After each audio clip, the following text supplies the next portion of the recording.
Good morning. So today, don't need that. Um, Yesterday I was working on refining the model and also the portfolio strategy. So the model is predicting the returns above average, and then this is the portfolio strategy. And so what I found really works really well is if I use different strategies for training and testing the model. So this model is trained on 500 stocks. I'm getting the top 1,000 by dollar volume, filtering out anything that's crashed over 60% in the last year, and filtering out anything that's under $15. Um, and the point of that is to get rid of low quality stocks. And then I'm selecting for the lowest 500 by volatility. So high quality, not volatile stocks that are predictable.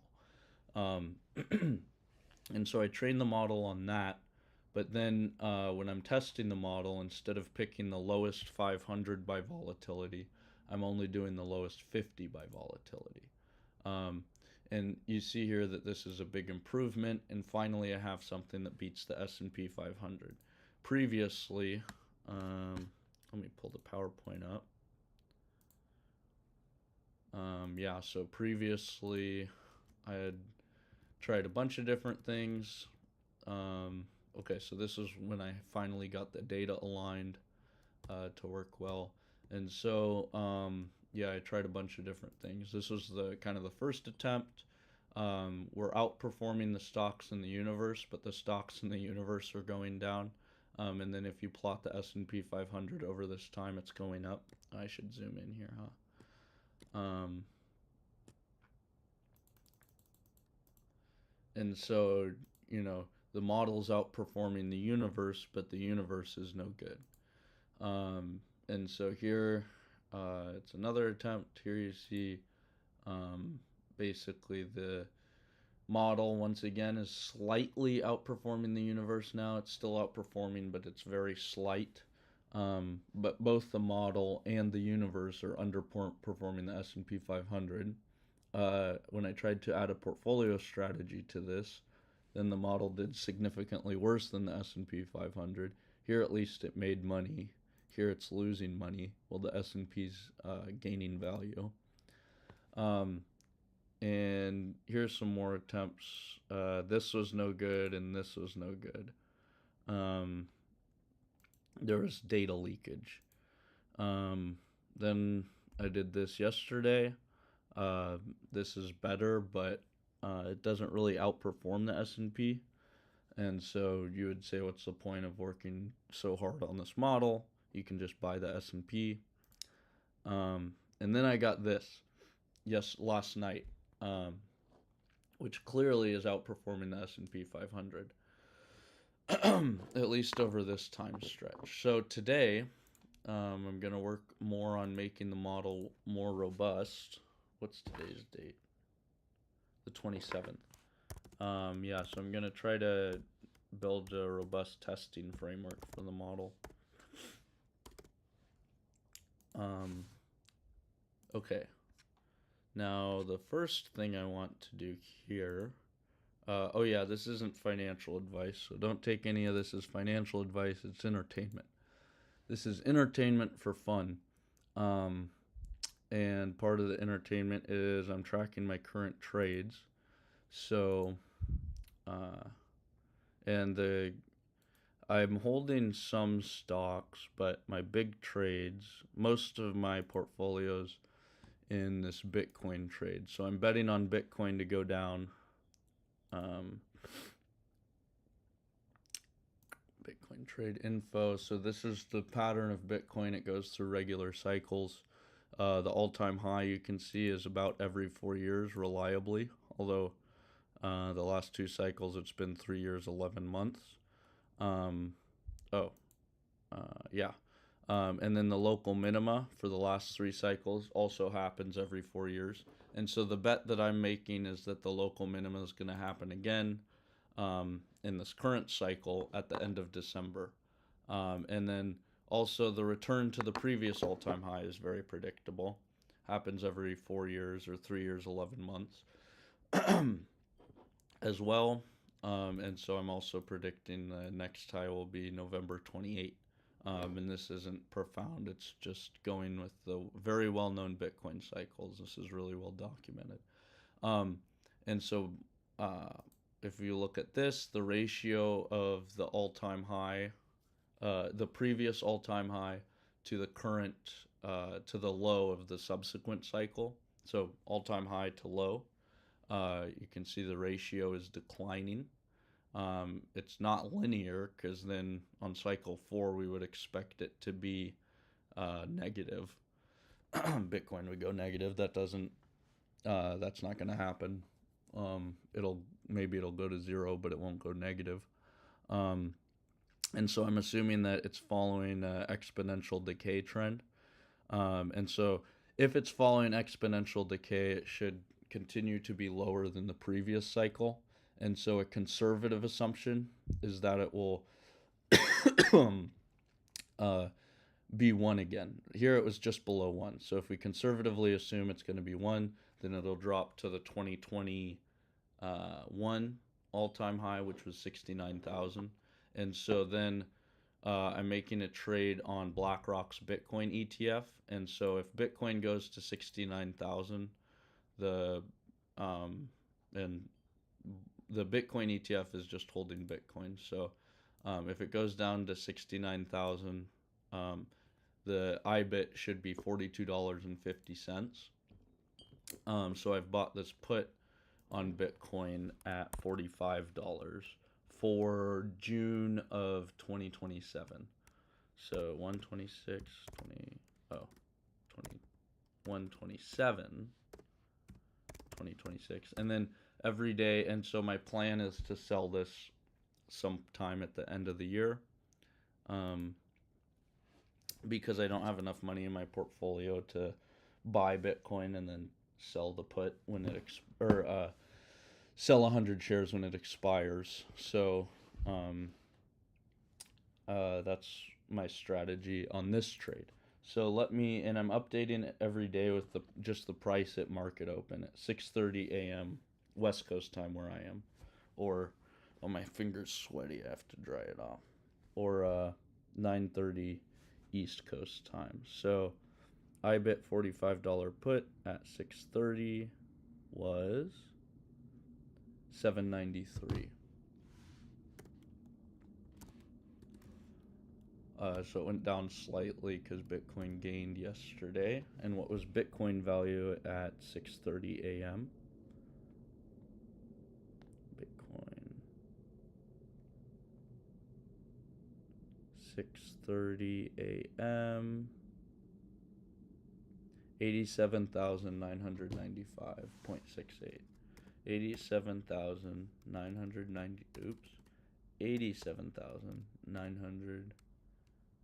What was it again? 55. 995. 995.68. And then fill this down to, that's $32. Okay, so that's where we're going on the put. I've made a little over $30, $32 on it.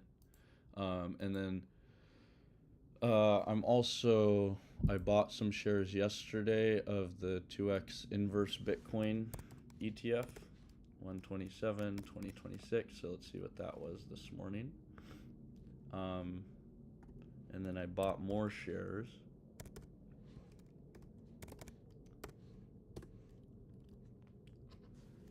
This morning. Let's see that purchase order again. I bought, where is it? 11 shares at $4.06.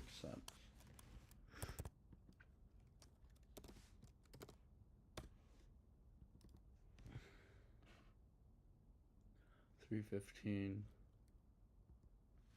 315.45 was what that actually cost, And then this one's 44.62. And then let's change this to be equals total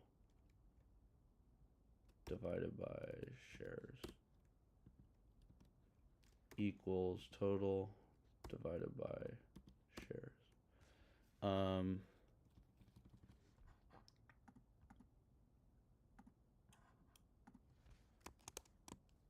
Total cost is equal to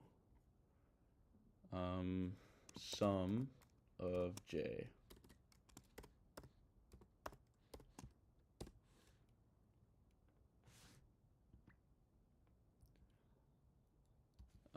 So yesterday at market open it was $4.10.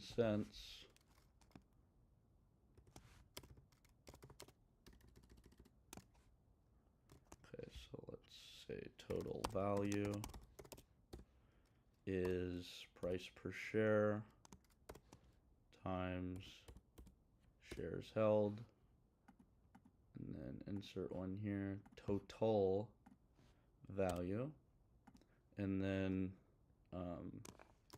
total invested wrap, and then we don't need that, we already have total cost, total value, and then let's add one here for profit equals total value minus total cost. And so my strategy here is to increase the position. Why does it look like that when it's negative? I don't like that. Okay, so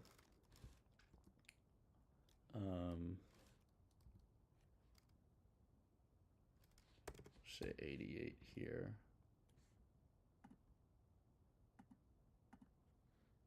Oh no, total cost was 315.45. I should make a better spreadsheet, but it's fine for now. Now the cost here is equal to sum of these guys. The price per share at 6:30 a.m. So this is going to give some bias because I bought these after the market open. My phone just died, so I can't use that. Let's go see.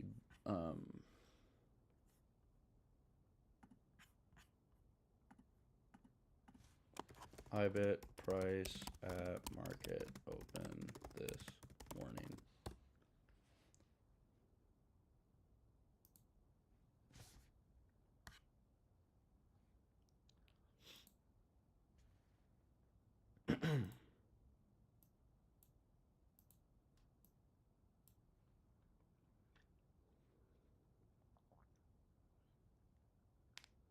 Oh no, BitX price.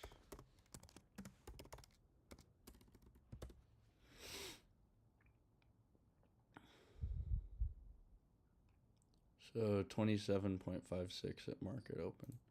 So this will bias it. It'll look like a better trade because it's gone down. No.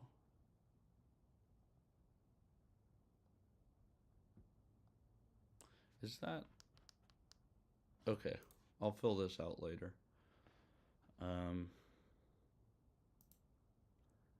And I guess just to cap it off, this is the last leg of my Bitcoin strategy. I thought this was, oh, BTCZ.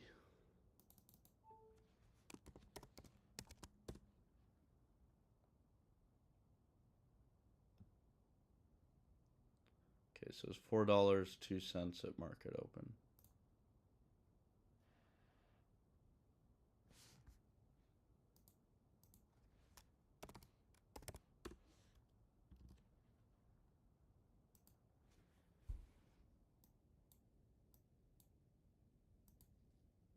Okay, so now I've lost $6 on it.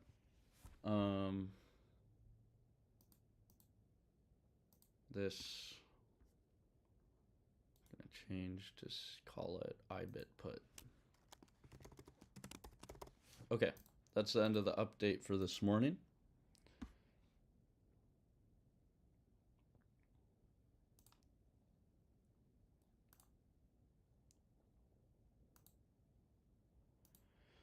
Get rid of, oh, I should save it first.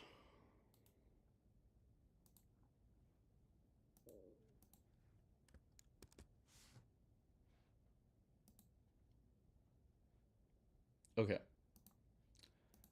Now let's go back to this PowerPoint. So what do we want to do today? We want to test the model.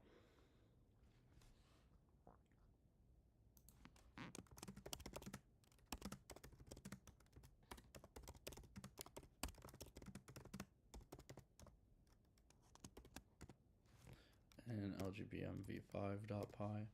Is it v5 or did I add another one?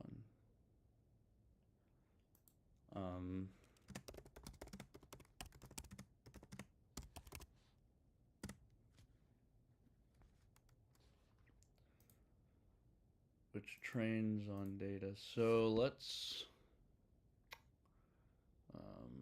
portfolio picks. Let's try to update this. Get data v4. And now we want to save this as v5 training universe. And we're gonna say, let's just get the bottom 10 by volatility. And then let's run it. Get data v4. Okay, good.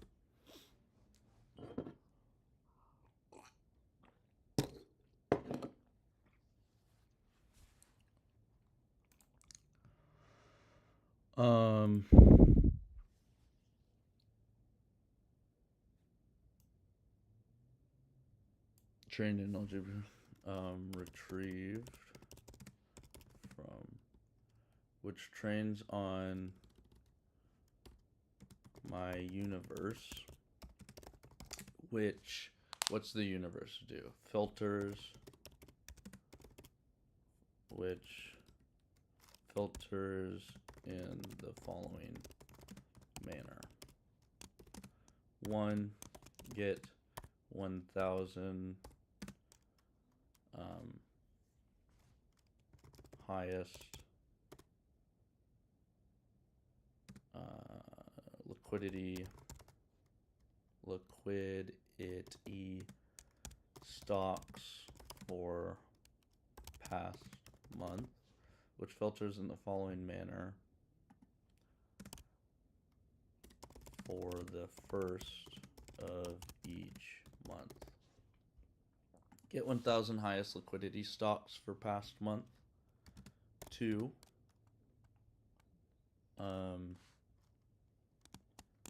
filter out stocks. Oh, let me put a comment in here. Good morning! Exclamation. Thanks for watching. I work on this every day. Subscribe if you'd like to follow along.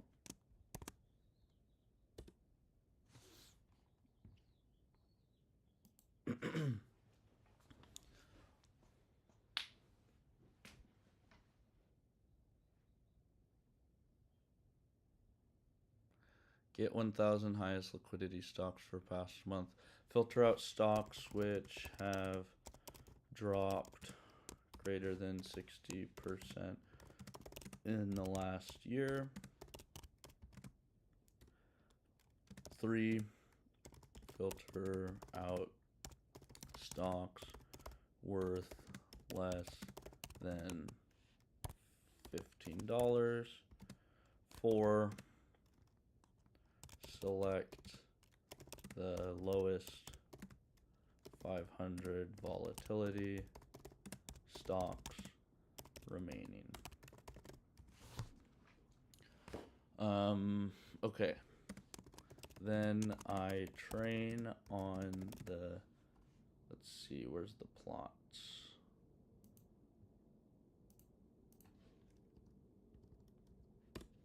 Get the plot. Then I train on, no, then I test the model on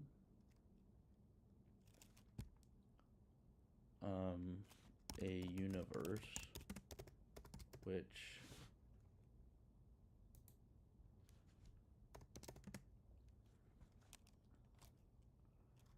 does the same filtering process except step 4 selects the lowest 50 by volatility.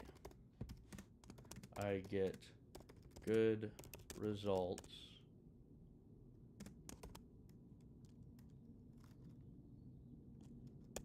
seen in plot. How can I test this model robustly? Also, what sort of strategy can I implement for big market crashes? For big, unexpected, for extreme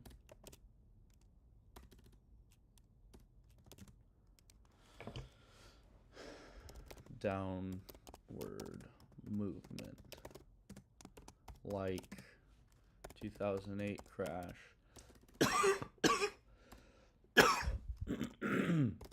like .com crash, 2008 crash,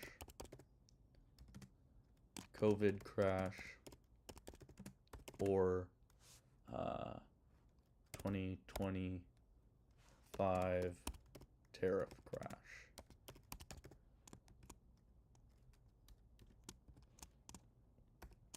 Okay. Oh, we could just exit out of there and paste this guy. Okay, I'm gonna be right back. I have to go to the bathroom really quick.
I'm gonna get some more coffee really quick.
definitely safe.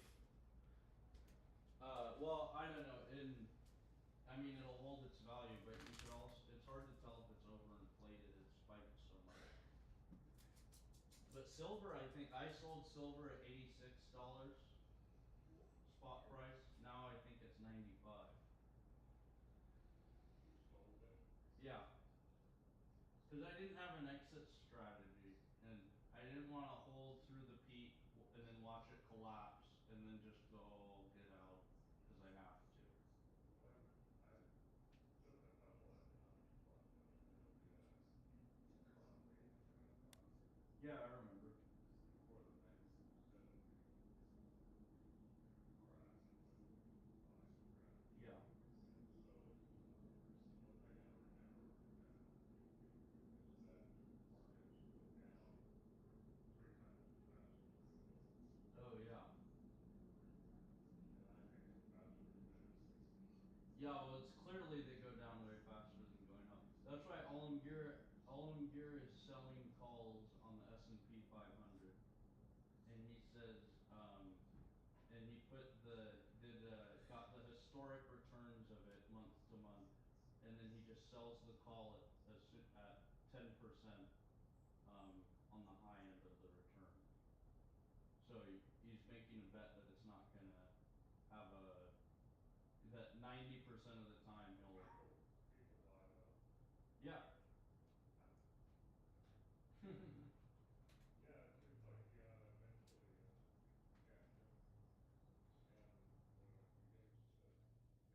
And when it begins to, yeah, that is the indication of instability. That people buy them? Yeah. Oh, I don't know. I think the price works out, so the price, you know, that you buy it for makes sense. You know, you only buy it for some small Yeah, it's a speculative. percentage. Yeah, but I don't. There's some price that makes that worth it. That's not zero. Here's Buddy. Hi, buddy.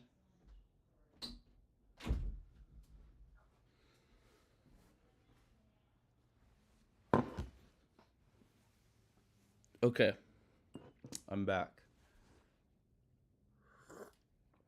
So,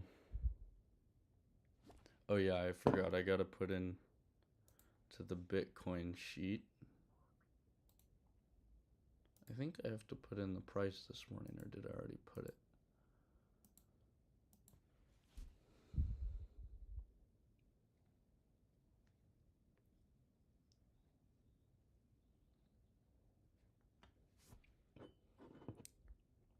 I already put it. Okay.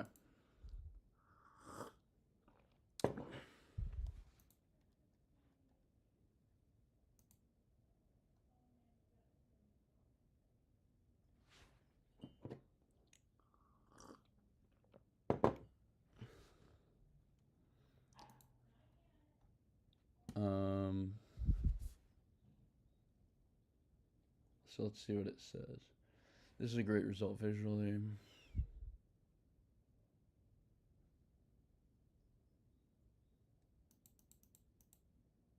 Okay, we have this model. So what if I do, or I've retrieved new V5 training universe. So if I go to, let's test the model. So stop, oh no, not here. Portfolio picks. So here I'm saying get the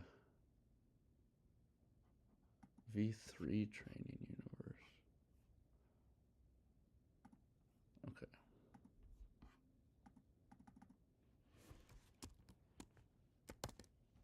Let's look at that. What does V3 look like? Import pandas as PD. Put that line there. df is equal to pd.read csv data path.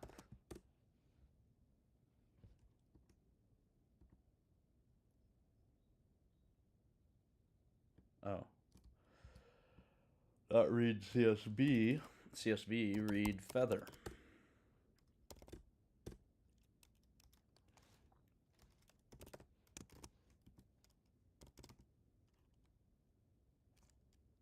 df where df dot date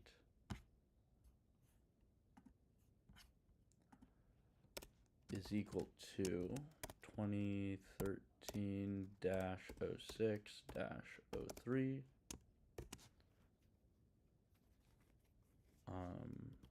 dot account symbol dot unique. Yeah, so that's 500.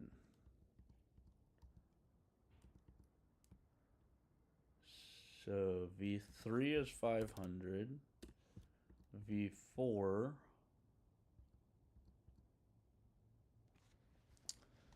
so it's currently doing V3. Let's do it again. That's not the output from V3.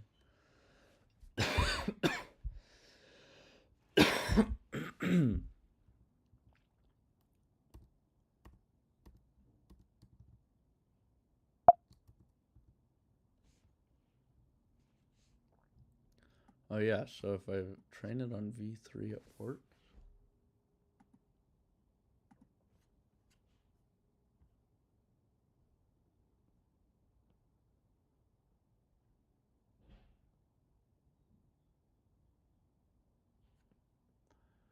So what if I train it on V4?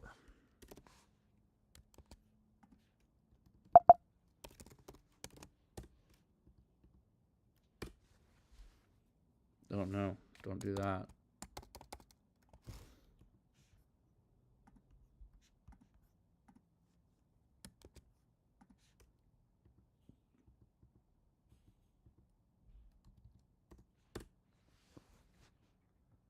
Okay, so here it is on V4.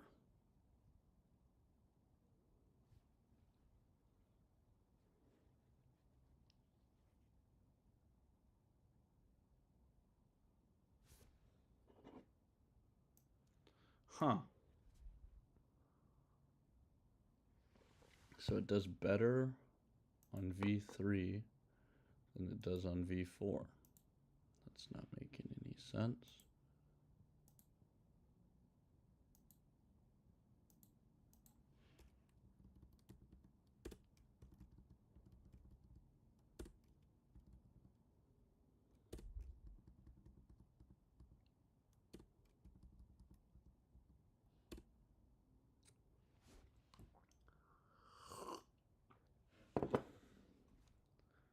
And then if we train it on V5, so V5 is just the top 10, lowest 10 by volatility, top 10 most stable.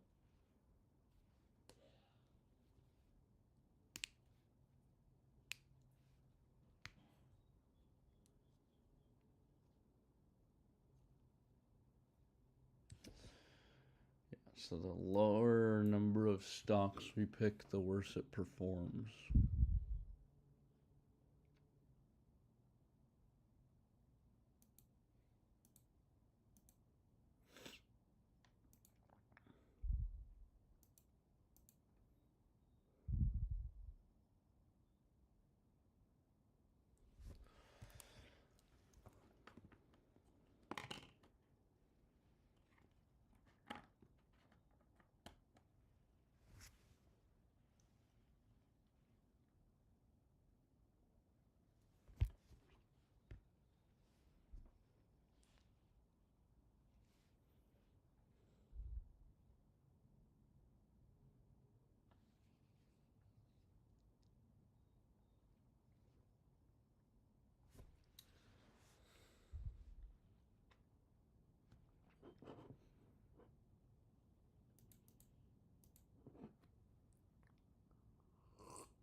Crash protection strategies.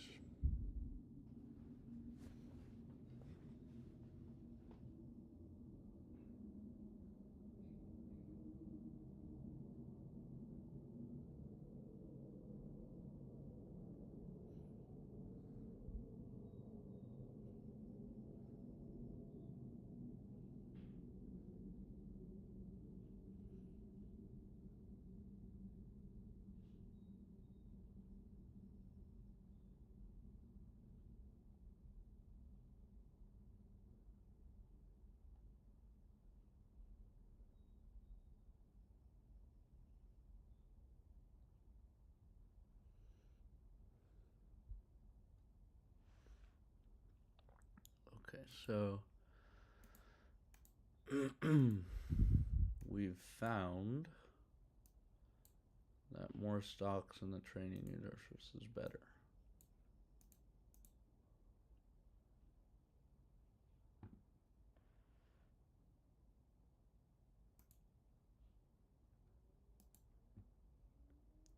So if we do V5, 10 stocks in the universe, we get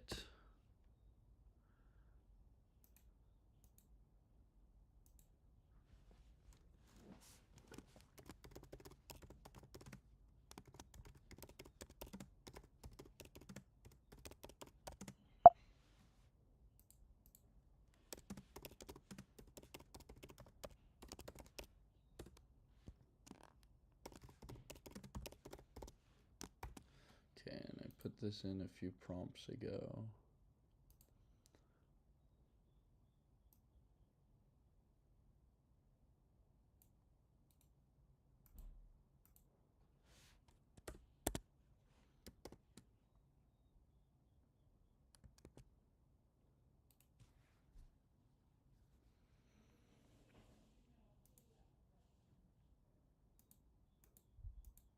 What is that? Why did it paste there?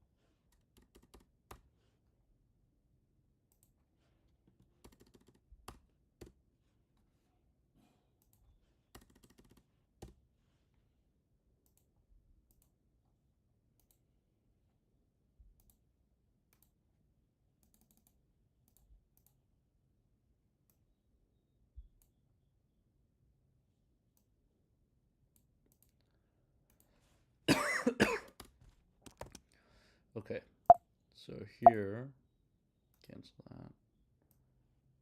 This is the result using n equals 10. Oh, let's just put that into the plot. plt.title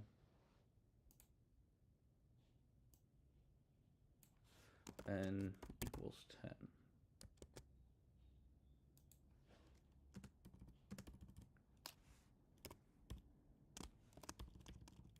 Make it math style. Okay,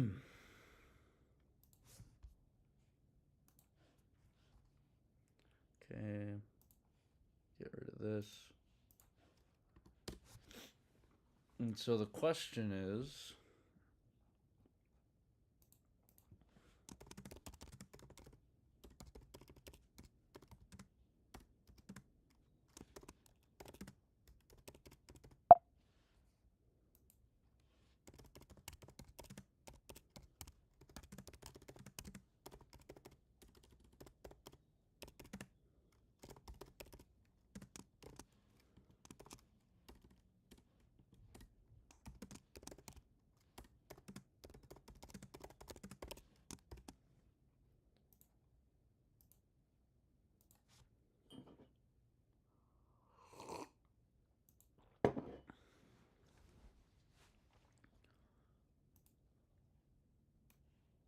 okay, so this is for n equals 10. How much space do we have on here? Yeah, so let's make it a square.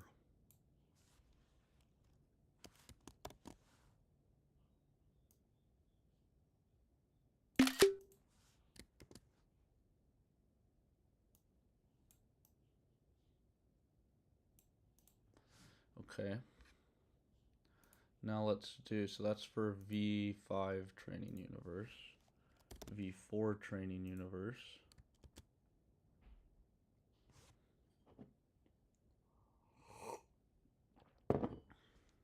And we're going to change the title to be n equals 50.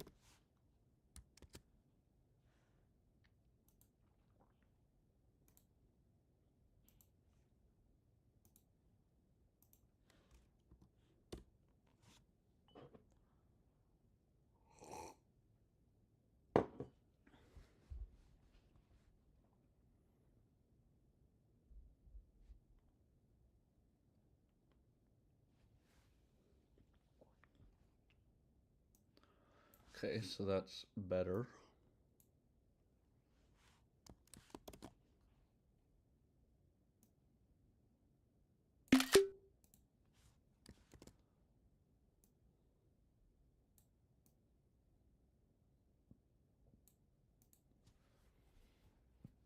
And then let's do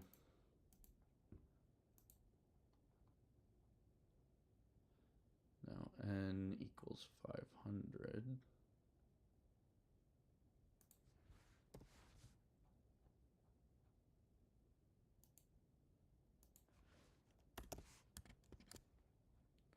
Run it again.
What's taking the plot so long? There we go. N equals 500 is even better. Let's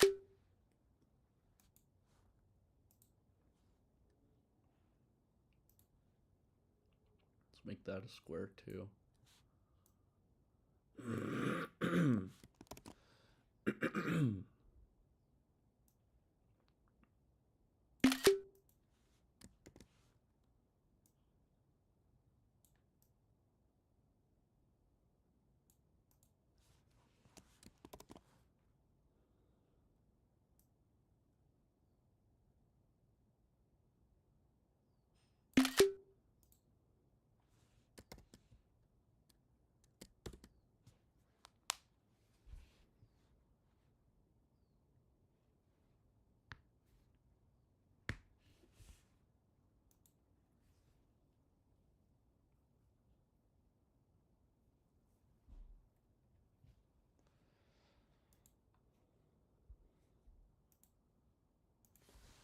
Get data v4.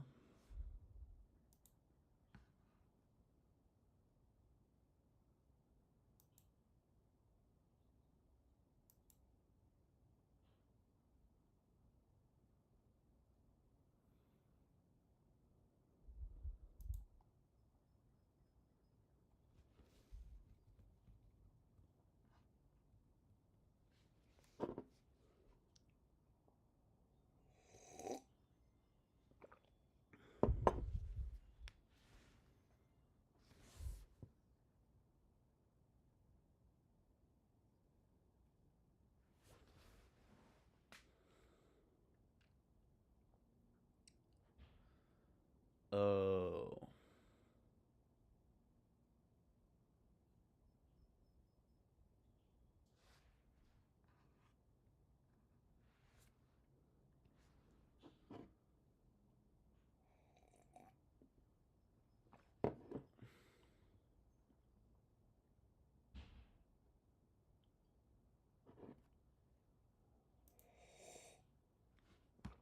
So we don't want to make the training universe smaller, we just want to be more selective with the top ideas.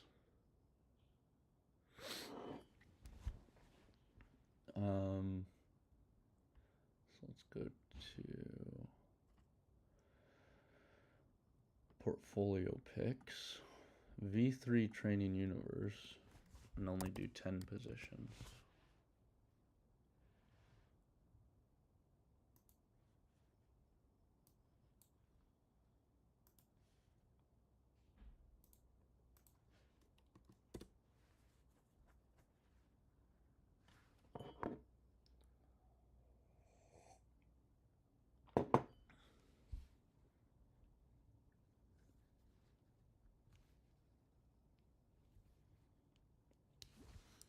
Maybe I could just do an optimization on these parameters. Whoa, see, if you do only the top 10, it does way better.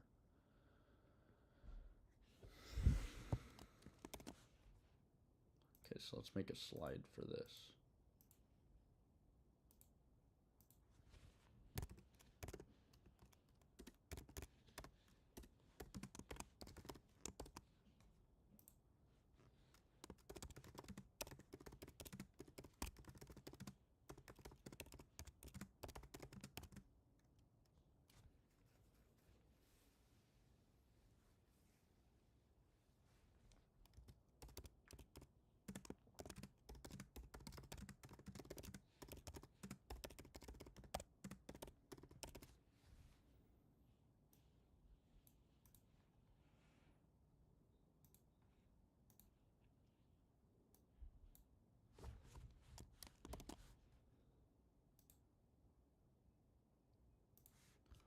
Okay, so let's change this around. We'll say for the title,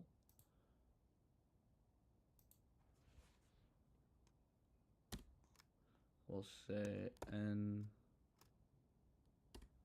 number of picks is equal to 500.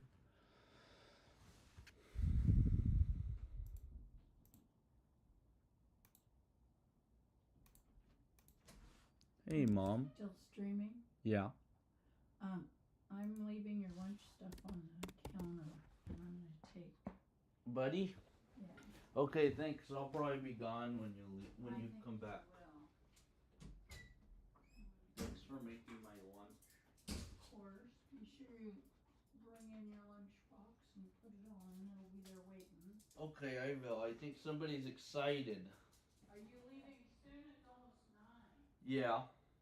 I'm about to finish and then I'm gonna hop in the shower. Okay, well have a great day. Thanks, Mom. You too. I'll see you. Thanks for making my lunch and taking Buddy out. It makes my morning easy. No good. Arr. We don't have many more. So.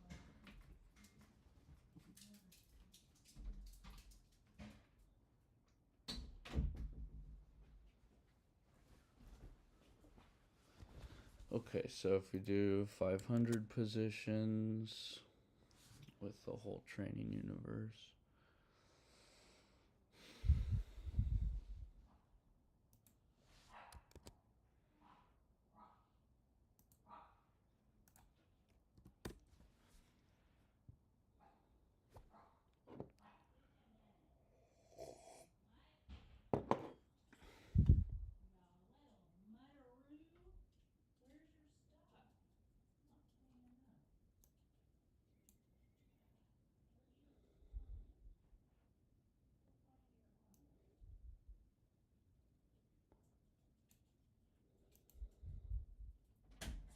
You need a harness. Oh, it's in bed. Oh, buddy. Where'd you take your harness? Oh. Don't scratch me. No scratch, buddy. Okay, have a good day. Love you. Love you too.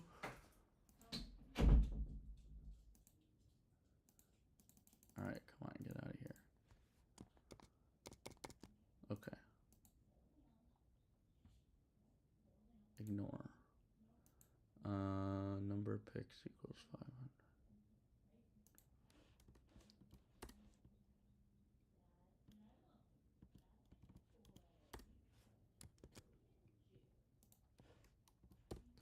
Okay, so let's just document this and then I'm gonna go.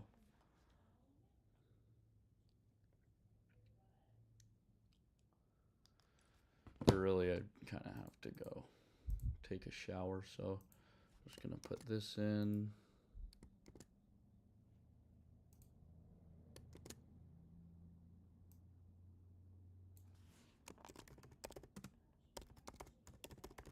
Finish documenting. And here's this.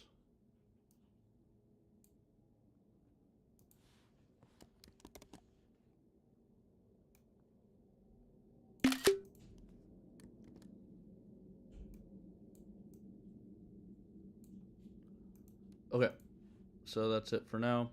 Thanks for watching.